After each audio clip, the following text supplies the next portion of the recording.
دلته راسه. درغلم ورور جانه. ستا دغه کور کومه دی؟ کومه دی ستا موټر؟ بې غیرت کومه دی ستا موټر؟ ته پوهېږې چې د دغسې عکسو پیلدلو سره زموږ د هېواد ځوانان خپل وطن پرېږدي او پر لاره یو به یو سي او مړه سي. اصلي عکسونه دې ولې نه راستول؟ دا ته چې د بل مزدوري کوې ها؟ اصلي عکسونه دې ولې نه راستول؟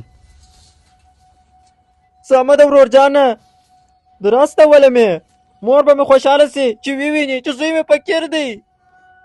د ورځې 20 پاونډه ګټمه، د میاشتې 600 سل ځان ته راګرځوم او 500 کور ته استومه. مور مې دا فکر کوي چې زوی مې په لندن کې ښه ژوند کوي. خپل ماشین یې درولی دی، ناسته د خپلې چای څښي. راته ویې ویله بلې اوس چې د خپلو خپلوانو سره ووینم نو زما خبرو ته ډېر ارزښت راکوي، یوازې ستا په خاطر، ځکه چې ته لندن ته تللی یې. د یو رښتیا عکس په خاطر هر څه ختم کم.